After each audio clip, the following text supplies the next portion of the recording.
Então agora é a hora de prejudicar as pessoas. A boa gestão é a garantia da sustentabilidade do programa. Isso não tem nada a ver com corte, isso tem a ver com racionalidade e com responsabilidade de garantir que isso vai ter vida longa, que isso não vai acabar num governo, que isso vai virar uma política de Estado, que ninguém vai depois relar a mão para tirar um direito social garantido por lei. E até pegando, né, todo esse gancho, você falou bastante do crescimento sustentável, eu ainda vejo que a gente tem uma dependência muito grande do investimento privado.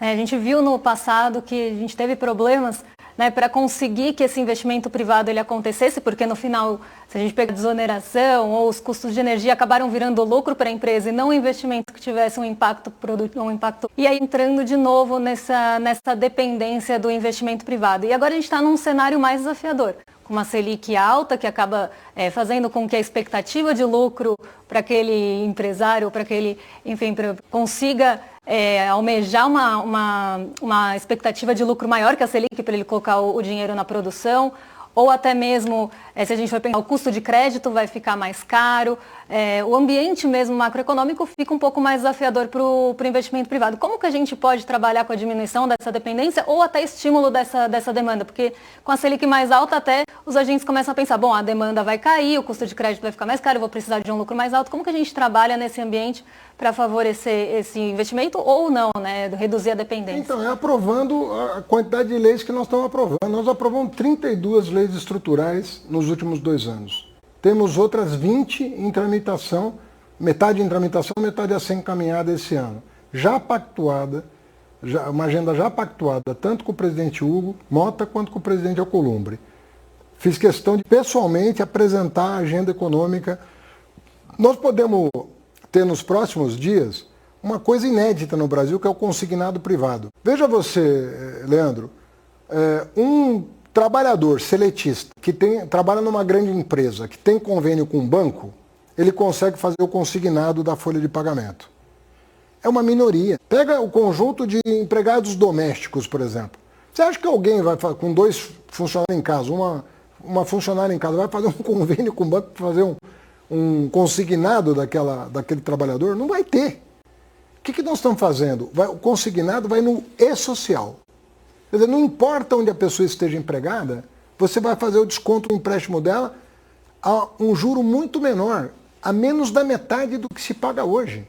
Então, quando você olha para a Selic, você tem que olhar para a Selic está 13 ao ano, esse trabalhador está pagando... Se fosse num banco tradicional, digamos assim. Hoje ele está pagando 5,5 ao mês. Endividar a população no longo prazo? E com risco de inadimplência hoje. Por causa desse juro porque que está pagando ela está pagando hoje. Quem é que consegue pagar um empréstimo 5,5%? Agora, quando você faz uma garantia, que é o consignado privado, e dá ao trabalhador seletista a mesma direito que um aposentado ou que um servidor público tem, esse juro cai à metade. Quando cai à metade, ele vai trocar o empréstimo dele de 5,5%.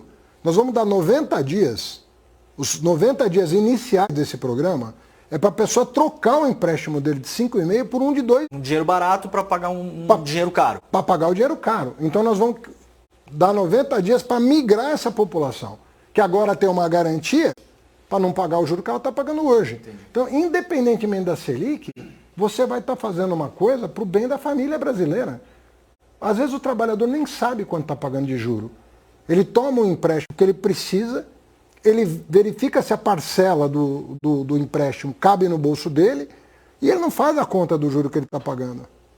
E agora, em razão disso, nós vamos oferecer para os trabalhadores brasileiros uma coisa inédita, que pode alavancar o PIB, mas mais do que alavancar o PIB, eu estou falando de uma questão estrutural. Eu não estou falando da Selic, que momentaneamente está alta para combater um surto que ninguém deseja de um descontrole inflacionário. Ok, faz parte do jogo você usar a taxa de juros para controlar a inflação e fazer o trabalho fiscal necessário para acomodar as coisas. Mas tirando isso, nós estamos fazendo uma coisa estrutural para o futuro do Brasil. Como foi o consignado da folha dos aposentados e dos servidores públicos? Hoje ninguém lembra mais, mas foi o governo Lula que fez. Faz 20 anos. Mas é o mesmo presidente que está aqui, agora preocupado com um público que não teve acesso a dinheiro mais barato e continua pagando taxas exorbitantes de juros. Estamos completando um ciclo que começou no governo dele. Então, a gente tem que olhar para a floresta do que está sendo feito. Não vai ouvir uma frase minha em 2 anos de ministério dizendo está tudo resolvido, está fácil, tá. Eu não falo isso porque eu sei dos desafios. Eu circulei vários países essa semana, eu ouvi muitos investidores sobre a economia brasileira, eu recebo muitos investidores aqui nesse gabinete às sextas-feiras. Sexta-feira eu recebo trabalhadores e empresários aqui para entender o que está acontecendo com cada setor e poder ajudar, dando o melhor da minha equipe, de mim, para ajudar.